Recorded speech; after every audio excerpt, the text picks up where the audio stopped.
we go, Muniz. He's done it again. Oh, what a lovely goal. And I'm delighted for Sasha Lukic. It's his first goal for the club and he'll love that. The Hammersmith enders are on their feet. It's Muniz again. Fulham 3-0 ahead.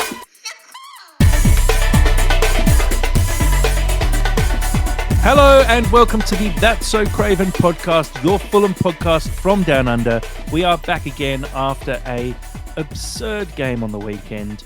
Fulham at one point 4-1 down, coming back to draw 3-3 with Sheffield United. Yes, that does make sense. Here to talk it all through, we have Dave at Crave. Good to see you back again, Dave, after a few weeks off. Yeah, I've managed to put two in a row together. So yeah, that's a good omen, and hopefully I can continue being a bit more regular, but we'll see.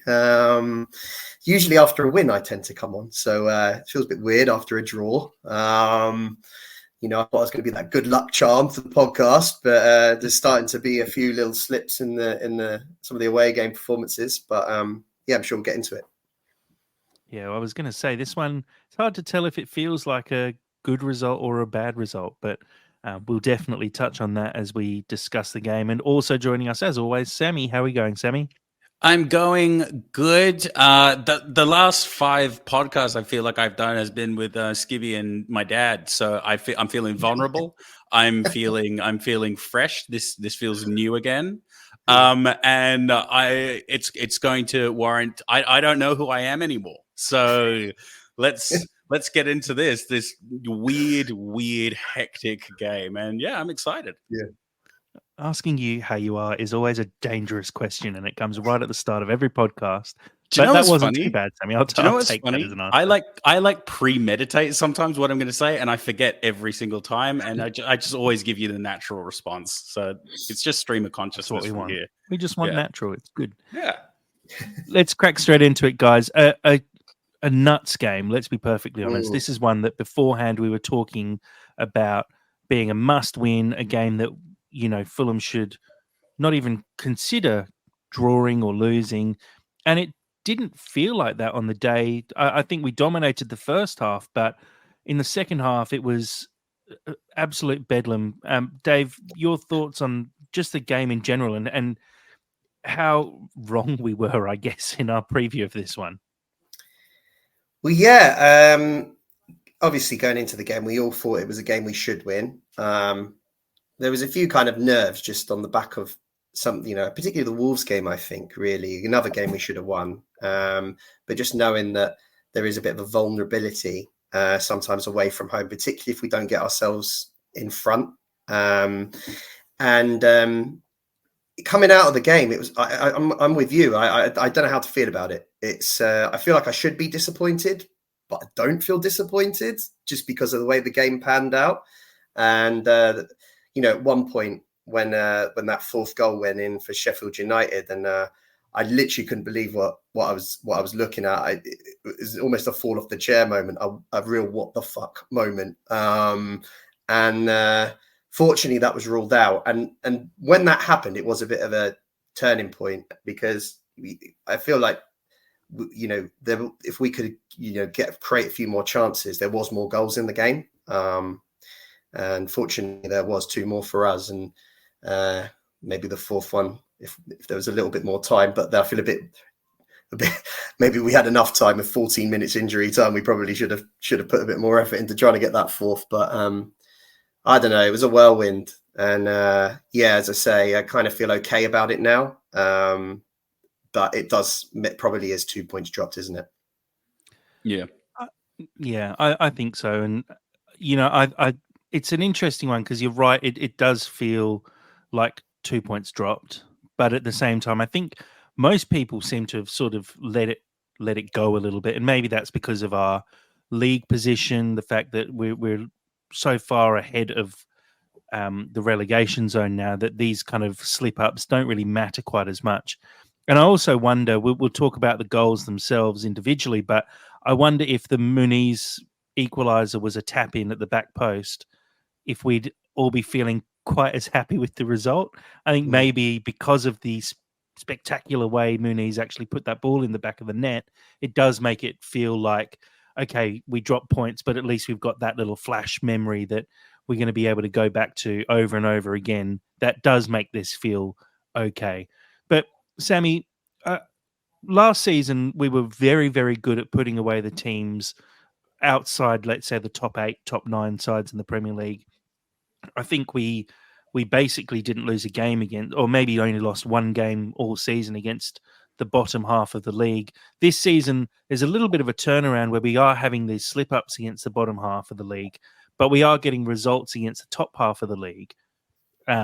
Looking at results against Arsenal, Man U, which would you prefer, I guess? Are you happy with the sort of up and down roller coaster style season where we do have these slip ups, but we also get those high highs that have to come with those low lows? Or would you rather just consistency?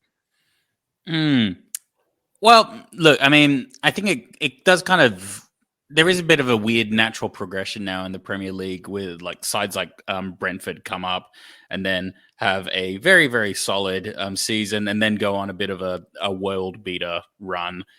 This is our world beater season where we have longed for those historic wins that we can look back on in 10 years' time and say how amazing it was when we did it. It's a really hard one. I think I probably would prefer this type of a season because there is a smugness that comes with beating Man United and beating Spurs that I don't really want to give up. But in the grand scheme of things, ideally, you just want your team. And you know, it's hard, isn't it? Because like, look, we're really crap away this season, but our home record is really, really good. So it feels good, but it also doesn't feel good. It's like continuously going out heavy drinking. It's like you're happy that you did it and you have a nice memory, but you just feel awful every weekend or most weekends, and it's just kind of like I'm not really sure what I want. But let's just discuss this game because there's this game is a weird kind of emotion for me because it was very, very euphoric at the end, and it really felt like we accomplished something, but we still end up drawing to Sheffield. So I'm a bit torn. I don't know what this podcast is going to be. Let's just see, you know. Well, first half it felt very Fulhamish, and it felt like this result was kind of coming. We had multiple opportunities, but just couldn't seem to break Sheffield down. And look, it's not the first time this season that we've struggled to break down defenses who set up quite deep and keep it quite tight. Muniz was completely marked out of the game in the first half. He had 2 men on him at all times and just didn't even get a sniff. Dave, do you see some issues there in the fact that we're really struggling to break teams down sometimes? Yeah, most certainly. I mean, that has been one of the issues away from home, where I felt that some of these games, particularly the last 2 away games, were on paper great opportunities to pick up points, but we've struggled in those first halves to create. But actually, in the Wolves game, we did create a couple of good chances and were wasteful. Whereas in this one, we weren't really able to break them down their low block, and that was a bit of an issue, really. And I think we need to try and find new ways of unlocking defences away from home, because we all know once we get the first goal in games, we're usually good value for the win. But if teams away from home can get us to half time 0-0, we all start to worry. We've also got this really, really bad habit away from home is when we concede one, we immediately concede another. And that's happened a lot this season, and it's a real issue. Even in that, I think back to the Liverpool game in the Cup. We've obviously had that situation at Wolves. We've had the situation yesterday where that first goal goes in and we just kind of lose our heads and become all of a sudden really easy to play against. So that's a pattern that I think has become quite a problem for us. And we need to find a way of, if we do go down, regrouping and trying to keep it tight in order to kind of stay in games. So that's kind of how I feel about it. Bit disappointed that pattern has crept into our game on our travels. Yeah, I 100% agree. I think it seems to be a pattern, maybe not only away from home. It just seems to be a very Fulhamish thing to do, to concede one and then instantly concede another. You look at the timestamps for the goals here, and they scored 3 within a space of 12 minutes. Um, they score. Fortunately, we did hit back very quickly, which often I feel like we're not very good at. It often takes us a bit of time to get back into a game after we concede one. But then to concede in the 68th and 70th minute, and look, let's actually focus on the goals and talk about them themselves.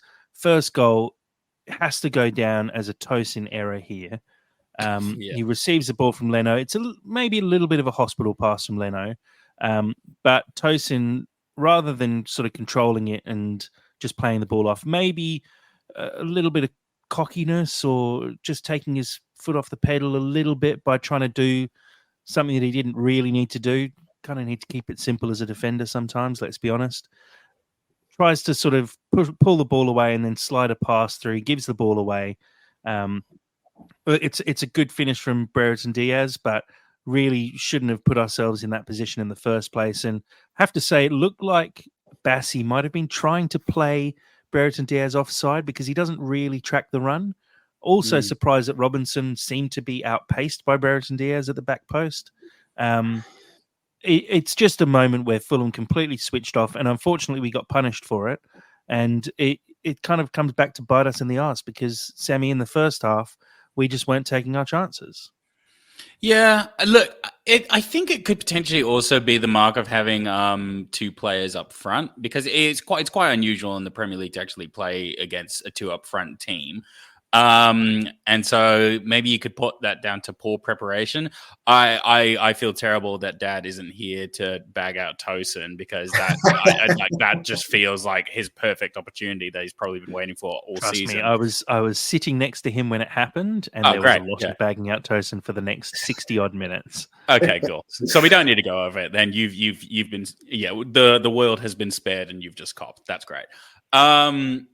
Look, I mean, I think they've actually worked it really, really well. I think is it McBurney? McBurney. McBurney? Yeah.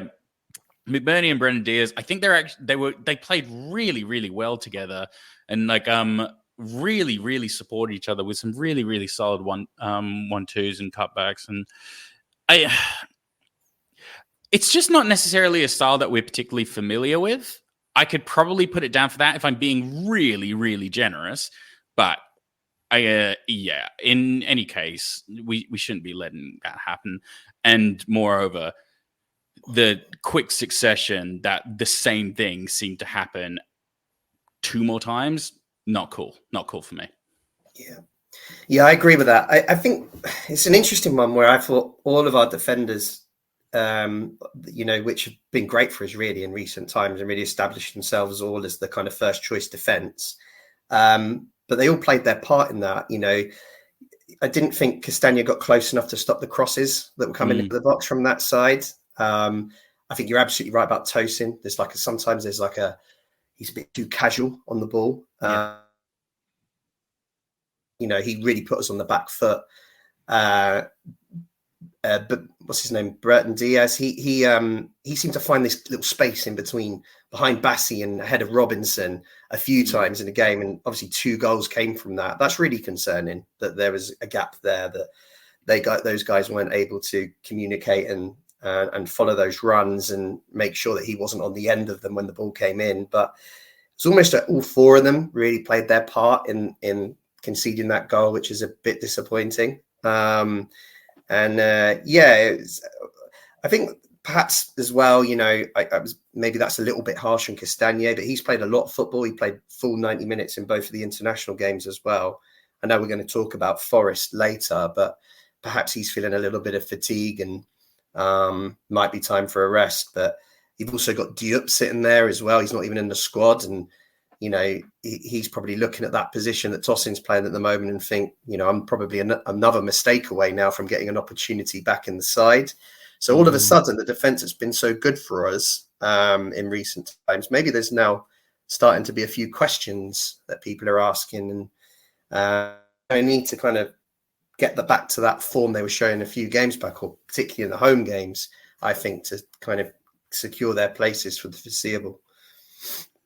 Do you think there's a bit of an aspect of, players do have bad games, and like you mentioned, the whole back four who have been so good this season seemed off.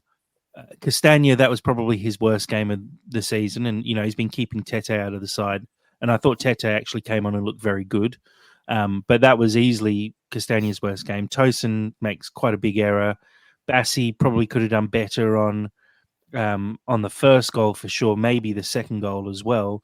And Robinson just didn't have the impact we've seen him have for the majority of this season. Do you think maybe it was just one of those days where, unfortunately, all four of them had a bad game, and that's kind of why we slipped up the way we did?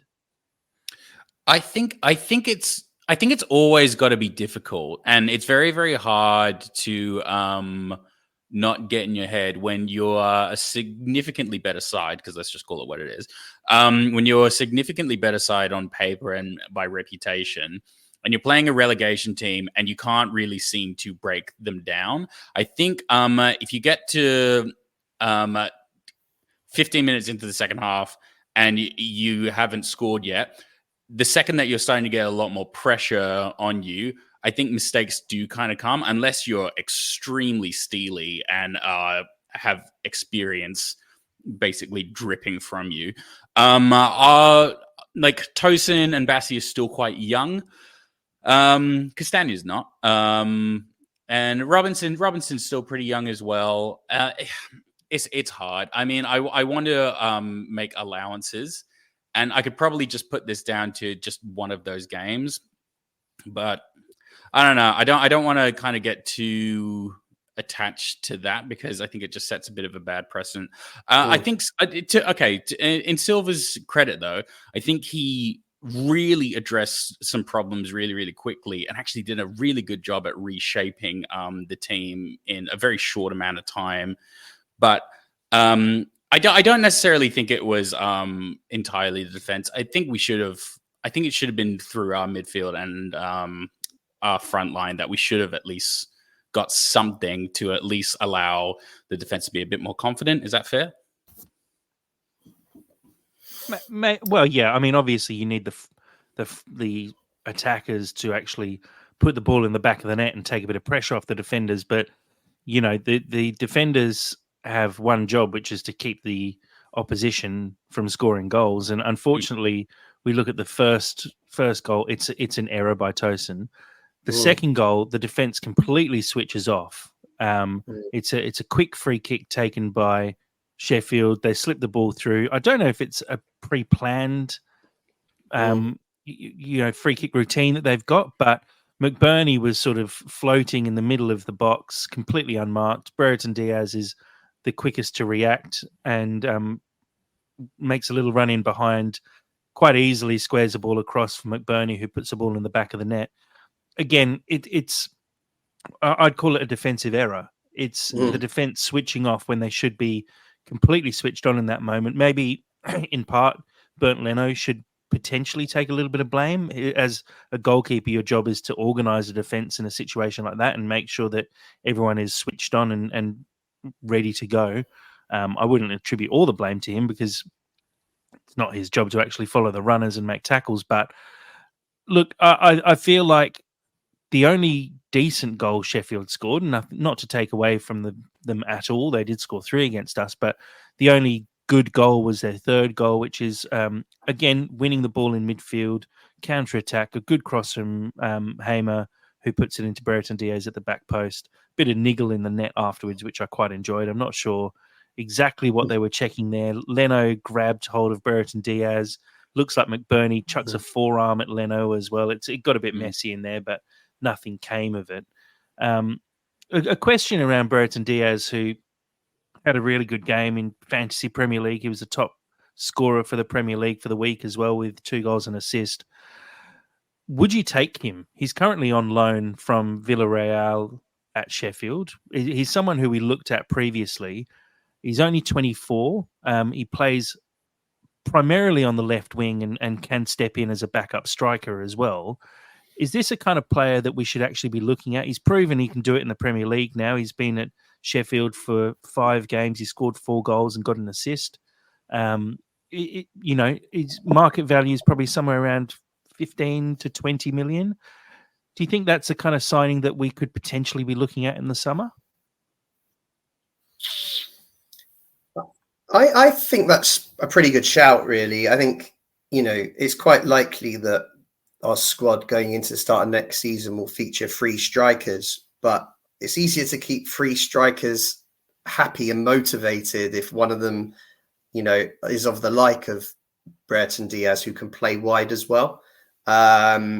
So it means you can kind of rotate the 2 main strikers depending on form. But if there's injuries, he can step in. Otherwise, he can play wide if we need him to. And I think it's a pretty good shout. He'd be that'd be quite a good price to pick him up at. He's a decent age.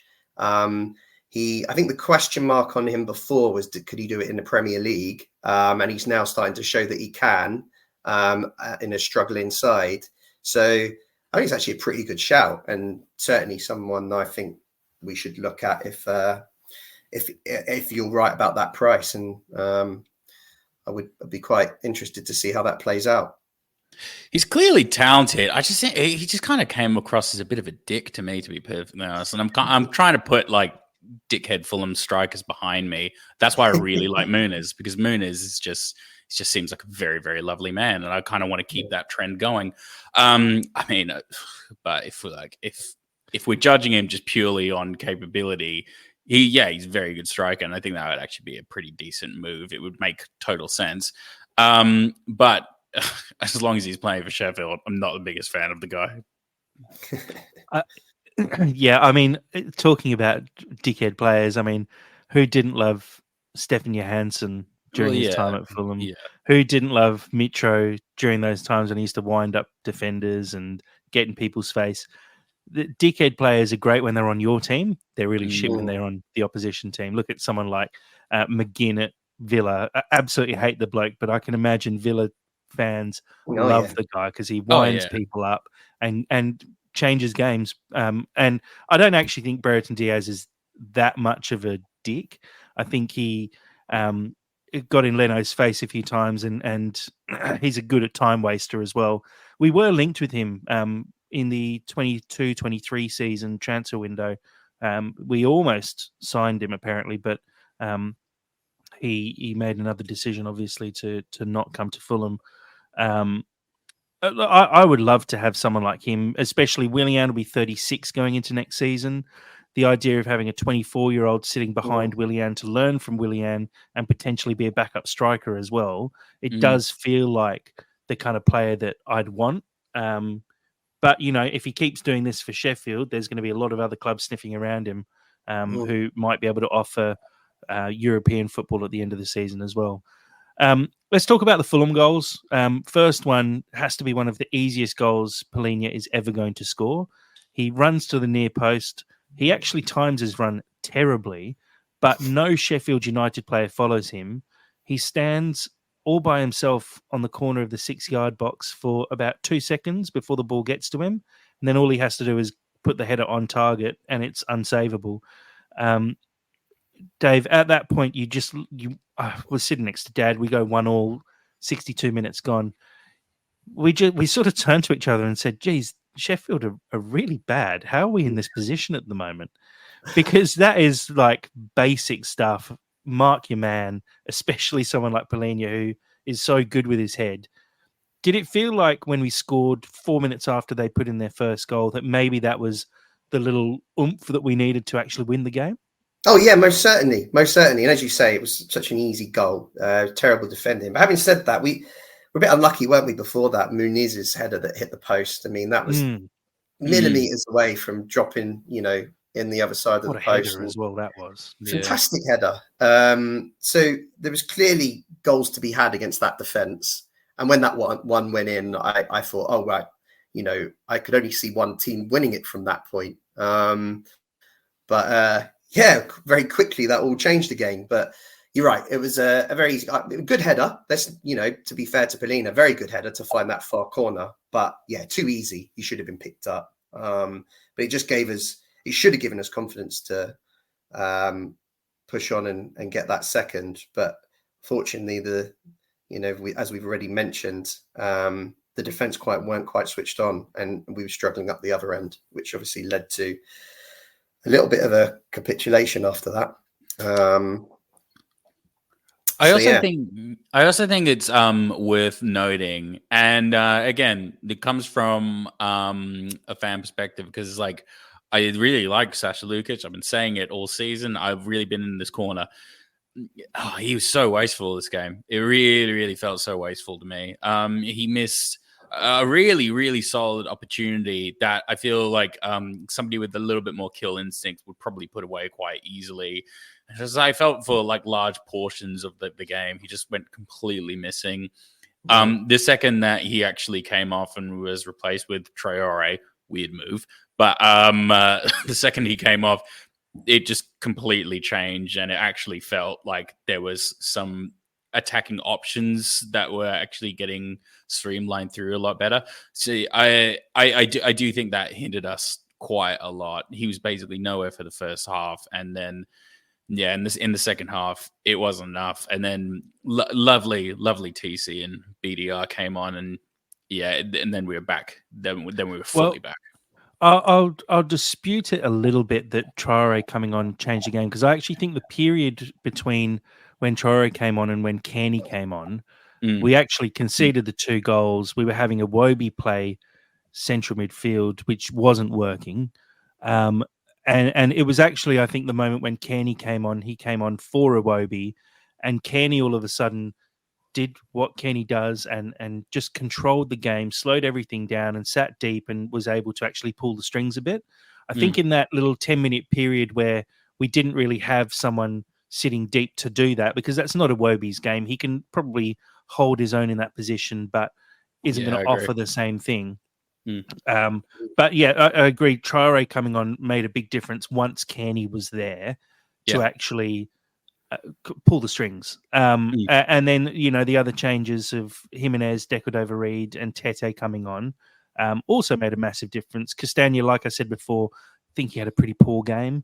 Tosin, I think, again, probably got pulled off because Bassey's a little bit more dynamic and can flood forward if needed. And obviously coming off for an attacking option in Muniz, and Decordova-Reid coming on as well.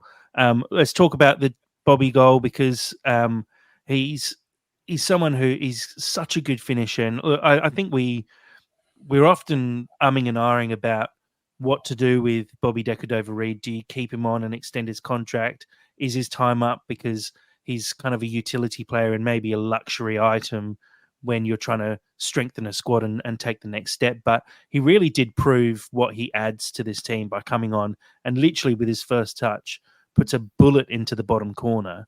And it just made me sit up and think, why haven't we been shooting not from distance, but why haven't we just got more shots on goal, on target at least, throughout the whole game? Because it's obvious that we have the ability to score in the players that we've got, but we were almost trying to only score tap-ins or headers from 6 yards out. We just needed that little burst of a fresh player coming on. Dave, I'll throw to you.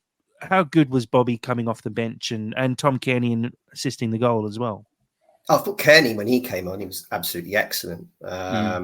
He really controlled the game from the second he walked on the pitch, and he was obviously instrumental in setting up that second goal. But you're right, it was a fantastic finish, and Bobby's got that in his locker. And he's had limited appearances this year. He's been in and out of the team, but he's still contributed with goals and assists when he's been called upon. He's so reliable. He's been a fantastic player for Fulham. Of course, I think we said it when we were reviewing the squad, everyone would like Bobby to stay. But it's just whether the club can, and him can agree terms and give him what he needs to feel valued in the squad, and on a contract that's a suitable length that works for all parties. And I think that's probably what they're trying to iron out at the moment. But the subs were great when they came on. Just go back a step, actually, just based on what Sam was saying about Sasa Lukic. It just got me thinking, because there was a few kind of below par performances from players that, you know, was a little bit of a surprise. We mentioned Stanier, we've mentioned Lukic, Iwobi, I thought was a little bit under par. Yeah, a bit off the pace. And, you know, I just wonder, all these players were away on international duty, weren't they, before this game? Correct. And perhaps maybe we were seeing some fatigue there. You know, you could talk about Robinson as well, you know, not being his usual self. Calvin Bassey obviously got sent home injured. So all of these players that have been so good for us, perhaps were feeling a little bit of, maybe feeling a bit of fatigue from that break. Late season jaded. Yeah. I wonder if there's something in that. I don't know. Yeah, I agree. And look, I watched the Nation League final or whatever, the US Mexico game, and Robinson put in a shift. Like he looked knackered in about the 50th minute. He was just being harassed all game long, and he was doing, you know, hot laps up and down the wing all game. So I agree. And then on top of that, you're playing at a weird time of day. I think it was like 2 a.m. kickoff UK time or something ridiculous like that. And he's had to catch international flights across the Atlantic. So it definitely would have an effect on them for sure. And yeah, maybe you're right, because like you say, it's Robertson, Castagna, Iwobi, Lukic, all the guys who travelled for international duty, and everyone else actually kind of had an okay game. I mean, Polina, I thought had a pretty good game. He actually got sent home early from duty as well. So yeah, wondering if there's something in that for sure. Let's talk about the final goal, because this is the glory moment. And Dave, I can see your smile already. I might throw to you first. Just Muniz has been outstanding so far this season, but this half of the year at least. He now, with that goal on the weekend, he is the Premier League's top scorer in 2024, which is just a brilliant stat considering how we all probably thought of him at the start of the season. And what a goal to cap it off. This overhead scissor kick in the third or fourth minute of injury time to equalise after being effectively 4-1 down at one point. Just how good is this kid? Well, he's clearly a very talented boy, but he's playing with such confidence. And I think that we already seen flashes of that earlier in the game, when in the first half he, you know, did really well to get a shot away off the post, didn't he? Using his strength to hold off defenders. And then for the rebound, he tried a Rabona, which would have been just as remarkable if that had gone in. So we're seeing a player with real confidence here. We've also more than once for Fulham in his time here. I think it was just only a matter of time before he made good contact with one of them and it flew in the net. And thank God he got it at a really optimum time to, you know, rescue a phenomenal goal. He's you know, it's very acrobatic, athletic, and, you know, he's made such great contact with the cross. And it's just wonderful to see a player with that much form in you know, such great form. And also, you know, if we look back at the goals he scored for us so far in this run, a lot of them have been kind of poachers finishes, haven't they? Like inside the 6-yard box. This is the first one where, you know, I think that sort of, you know, that makes you kind of take note of what a talent this guy is and what he's got in his locker. You know, he's not just a poacher and a finisher. He's also able to pull off a scissor kick in the 90-odd minute. So yeah.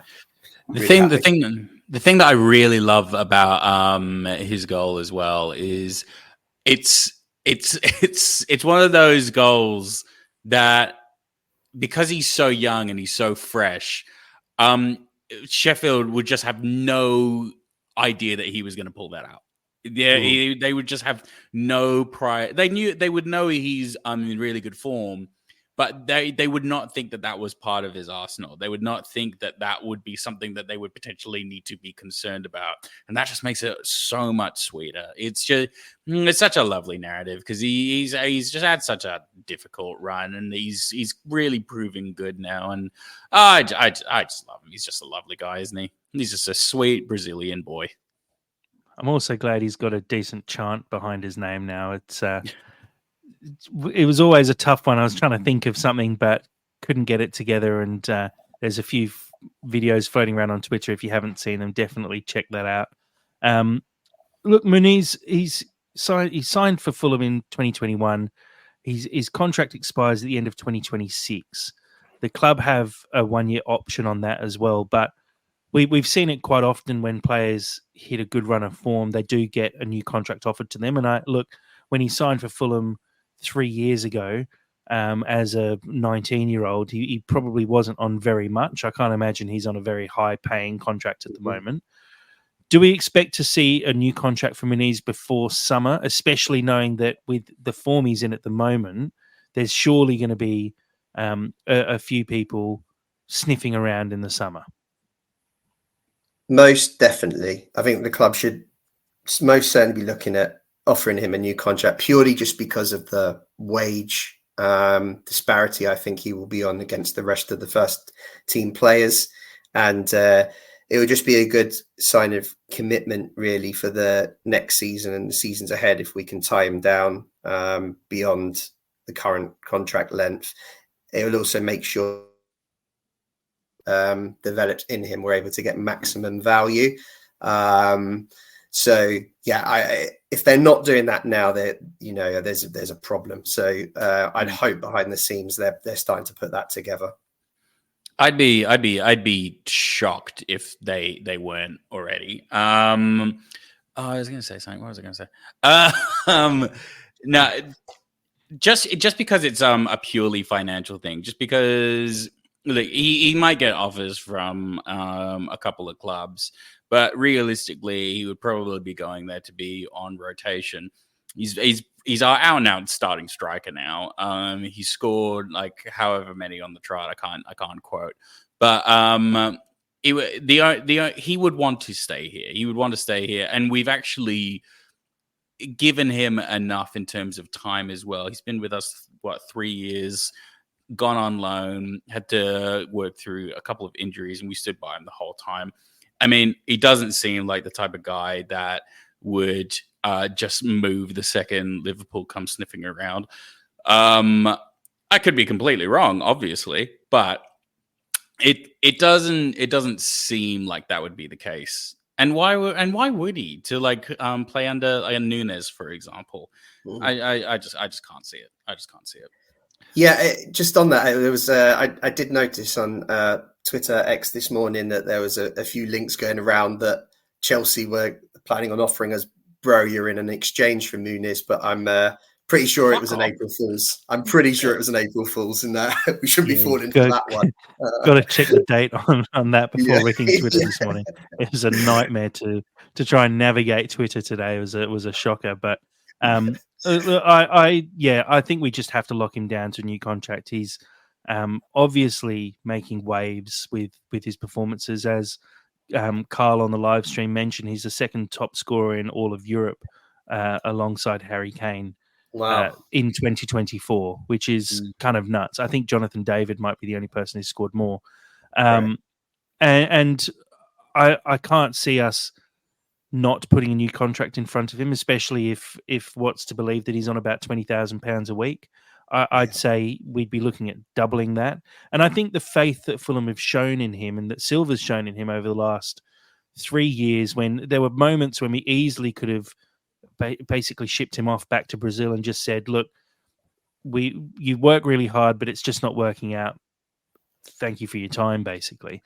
To actually hold on to this bloke and go, no, this guy is a talent. We know it. We need to back him and keep trying because it will come off eventually. And when it does come off, you do, at least most people would have a bit more of a connection, I guess, with the club for doing that for them. And I think you can see that with Muniz, his celebration. He's gone from dancing a shimmy to standing there and pointing at the badge now. And I saw someone tweet and just say his mentality is so top rate at the moment. He scored probably the best goal of his career on the weekend. And rather than going off to the fans to celebrate an equaliser, he runs to the net, grabs the ball, and sprints back to the halfway line after putting in a massive shift for 93 minutes or about 100 minutes at that point if he'd taken stoppage time in the first half. It's just, this is the kind of guy who you want to build a team around. And it feels like a second coming of Mitro, but potentially the ceiling is even higher with Muniz, with the ability to learn and that sort of want to learn that you can see from him. Mitro obviously had a lot of natural talent, but it was just natural talent. He just did what he did because that's what he does. With Muniz, you can see he's constantly feels like he's sucking up as much as he can from all the players around him, and the guys seem to love him. He's got a great Brazilian connection with Pereira, with Willian there. It just feels like the kind of player who I'm just excited about. I don't know the last time we had someone like this who you felt was going to stay, because someone like Sessegnon, you always felt Tottenham was sniffing around since he was like 16. Harvey Elliott, you barely got a sniff, but Muniz feels like that kind of almost, I won't say generational player, but in terms of Fulham fans, you sort of link players with a period of time, and Muniz feels like that player through from like maybe now till 2030. This is the Muniz era. It's kind of what I want to see, is that we actually do everything we can to keep hold of him from here. I also think it could just literally be as simple as giving him the number 9 shirt, as Black, White and Fred said, because I remember when he first joined, there was an article about how he wasn't allowed to have 99 on his back just because he wanted 9 so badly. So it could just be as simple as just giving him 9, and that just gets rid of Broja, and then that's fine. I'm totally fine with that. It could just be that simple. I think we can all agree that Broja is probably not going to be hanging around next season, considering he can't even make the bench at the moment. It's kind of looking like a weird signing now that I mean, obviously we didn't expect this to happen, Muniz to become this star striker, but this Broja signing, the fact that he's not even making the bench does feel a little bit strange. And I've seen a few conspiracy theories that say we've taken Broja to not play him, and we're paying $4 million to drive his market value down before the end of the season when Chelsea have to sell him. He's gone from being a player who probably demands 30 million down to a player who hasn't played a game for 6 months, which I quite like that conspiracy theory, but I don't think it's true. Let's be honest. Let's wrap this game, guys, and I'll ask each of you. Dave, I'll start with you. Yeah. We sort of touched on it at the very start, but how do you kind of feel after this game? Is it a point? It's obviously points lost, but are we feeling positive going into the Forest game? Are we feeling like there's too many errors? How are you feeling? Yeah, no, I'm really confused. If I'm completely honest with you, I've got no idea how I feel about that last game. I enjoyed elements of it, but disappointed with, clearly the manner of the goals that we conceded. Just before we move on from it as well, that fourth goal that was disallowed from them, if that had been allowed, if there wasn't an offside in there, that would have been one of the worst goals we've conceded this season. By far. Absolute mess at the back there. And I think it was actually tossing at the end where the ball dropped him on the 6-yard box and he just passed it back to McBurney to slot it in. I just thought, what on earth are you doing? Fortunately, we got out of jail, and but yeah, it was a weird one. I think coming back from 3-1 down, when at one point I thought we were going to lose 4-1, you have to take something from that and feel good about it. But that ultimately you look back on it now, and it's another game away from home where we've missed the opportunity to capitalize on, against a poor side. So going into the Forest game, it's going to be tough, isn't it? We can't be. They've got a more potent attack, I think, than Sheffield United. I think they've got some really dangerous players in the attack at Forest. Morgan Gibbs-White, you've got Alanga. We talked Hudson-Odoi. You've got some good players. You've got Chris Wood banging them in for them. So they've got some dangerous players up front, and if we defend like that, like we did there, and capitulate like we did there, this could be a difficult game for us. But on the flip side of that, I don't think we'll see two performances as bad as that from the back line. And we've got pretty good record at Forest. We won there last season.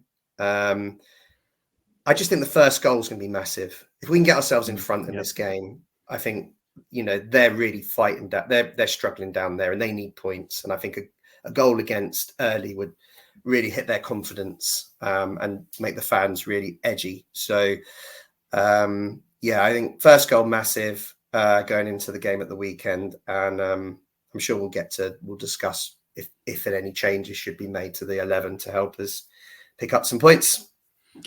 I kind of refuse to be happy about it. I'm happy about Muniz goal, and I'll probably leave it there. The only thing that I actually really, really want is just, and I'm kind of glad that it's 2 away games in a row. Because we can kind of safely say now that this is a definitive problem, our away record. And I hope that we really take Nottingham Forest as an opportunity to really, really iron out what those issues actually are, because that needs to be addressed. And I'd rather do it against Nottingham Forest than City, for example. Yeah, no, I agree. Fortunately, we don't have to play City away. But yeah, I agree. It's confusing. I don't know how to feel after that. There was elation with the way that we came back and the goals that we scored, because Deckard Overeed and Muniz's goals were both great goals. It felt like we should have taken something in the first half.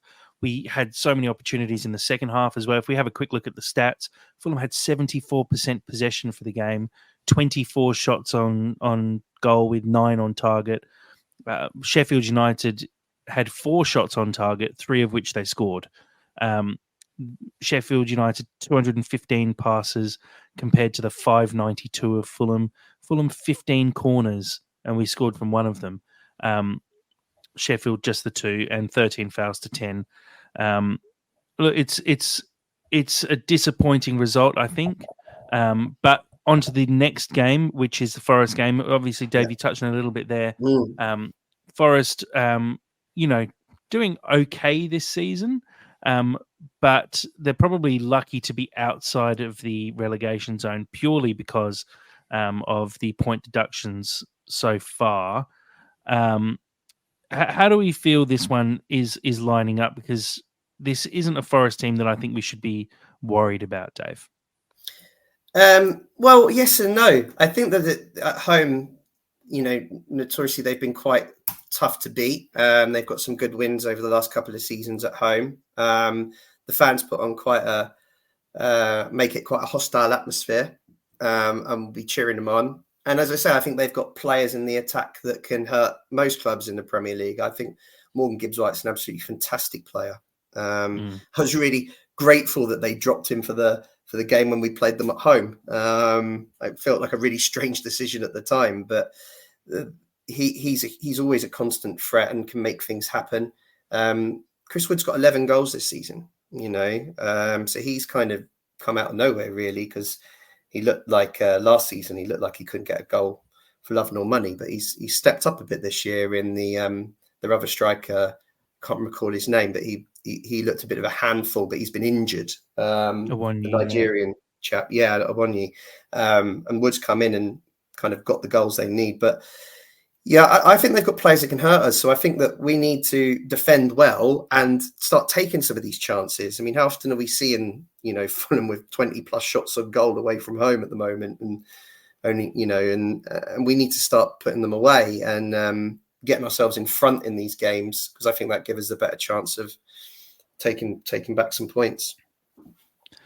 Sammy, are you worried at all about the short turnaround? This is happening on Tuesday night. We played Saturday. Like we've said already, a few players looked maybe a little bit tired after international duty. Do you think, having only played a few days prior, it's going to be a bit of an issue for us? I mean, frankly, I'm more worried about just lower ranking teams that see us as serious competition for them and an opportunity to get points, because realistically, that's what it is. and they'll be looking at us as a genuine opportunity for them. So I think there's more in it for them than for us, especially the closer they get to relegation. I'm always really fearful of that. Yeah, I don't know. I think for me, it really just comes down to the way that Silva addresses the most recent problems. I know that isn't necessarily the best answer, but quite similarly to the Sheffield game, I think it's entirely about how we prep. I think as well our best starting lineup, because they were fatigued, it wasn't the best option, and we know that in hindsight. It could potentially be an opportunity for some decent rotation and maybe having Kearney back in the side and then having Lukic come back in the week following. Yeah, Silva's right. Whatever Silva decides, I think he's usually right. But yeah, I just don't know. I do not know. It's an interesting game, and look, Forest, their home form has actually been not that great. Their last 10 games, they've only won 2 at home. The ones they have won, though, they've beaten Man United at home. I think they gave Arsenal a fairly good game at home as well. They lost to Liverpool, beat West Ham at home. But they do seem to slip up and they do concede goals. And I think that's where the opening is for us. If we have a quick look here at the form comparison for the last 10, Fulham have played 10, won 4, drawn 3, lost 3, picked up 15 points, the goal difference of +6. Forest in their last 10 games have won 1. They've drawn 3. They've basically picked up 6 points in the last 10 games and have a -5 goal difference over that period, conceding 17 goals. On top of that, they also picked up their points deduction as well for PSR issues. And look, I think we talked about it with the Sheffield game, how Fulham sort of seemed like a bit of a final opportunity to actually pick up points to maybe move up the table. Do you think Forest might be in a similar position this weekend? This game against us looks like a game that they could potentially take some points from. They do have to play Spurs and then Wolves after that. Then they've got games against Man City, Chelsea before the end of the season. Do you feel like they're earmarking this game as the sort of time that they need to pick up 3 points? Without a doubt, I think they'll be looking at this game as a game they need to win. I think even Nuno said that after the weekend's draw at Palace. He said that draw's okay as long as we result against Fulham on Tuesday. So, yeah, they'll be trying to win the game, and it'd be interesting to see how that plays out. You know, Sheffield United looked, in the first half, they weren't too adventurous, were they, against us on Saturday? But Forest, you might try and take the game to us.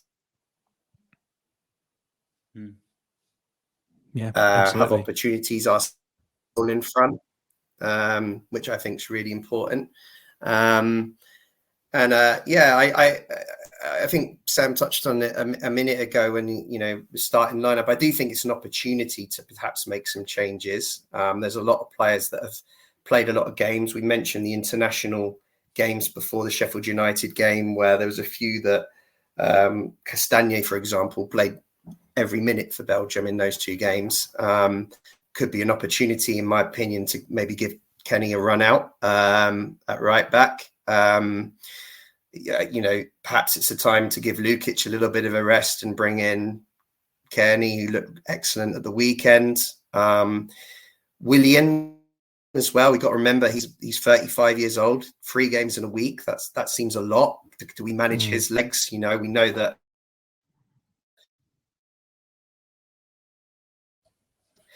We've also got Adama, although my personal opinion is, having watched Adama a lot, obviously, over the years at various clubs, is he's more of an impact sub for me. I'd be really worried if he started just because of his defensive work. He could leave us a bit exposed down that side. If he's not switched on, I think I'd rather Wilson come in. But these all seem quite sensible changes Silva could put in to freshen up the squad, and give some players a rest. So, he's got an opportunity. It's not a winning side. He doesn't like to change a winning side. But we didn't win on Saturday, so there's another opportunity to mix things up, I think. And I'd be surprised if there wasn't one or two changes. Sammy, what changes would you make for the weekend? Not the weekend, sorry. For a cold Tuesday night in Nottingham. I think I would start Canny, just for a little bit of just je ne sais quoi, why not? And I'd probably start Tete. I think those would probably be my only two. You could maybe have an argument for Wilson coming in, but I still like Iwobi there. And then absolute worst case scenario, we just rotate. I think I'd only make two changes. I wouldn't go too crazy, but knowing Silva, he's probably going to do in a completely different squad. I can't get into the way that Portuguese boy thinks about things. My brain power is only so much. Mm-hmm. I wouldn't be surprised and wouldn't mind seeing Tete for Castagna. I think I'd like to see Kenny given a bit of a run again in the side. Maybe we realise that he's maybe a level above Castagna. If not, then that's fine. We can go back to Castagna. But I'd like to see Tete given a run. I think he'll stick with Lukic. One bad performance, I think it would be unfair to drop him after what was a run of very good performances. And I think you need to stick with your central partnership for a little bit longer. And I wouldn't be surprised if we did rest Willian with probably what you would consider more important games coming. I think you want Willian to be available and fresh for those games. And maybe it's Wilson starts on the left. Maybe Iwobi gets pushed to the left and Wilson starts on the right. Maybe even Bobby gets a bit of a run. Or Adama gets a run from the right. I don't mind Adama starting. I think he offers more as an impact sub, especially against a side like Forest. But maybe with Tete behind him, Tete would offer a little bit more cover defensively. So I think there'll be changes, but I agree, Sammy, not too many, but enough to just sort of spice things up a little bit here. Because I feel like after a result like that, you do need to make a few changes. I can't imagine Tosin will be dropped, even though he didn't have a very good game. But I think you have to make a change or two or maybe three, just to send a message to the squad that, guys, this isn't acceptable. And if we perform like this every week, you can't keep your spot. Simple as that. But really freshness more than anything, because let's be honest, they've done a good job for the whole season so far.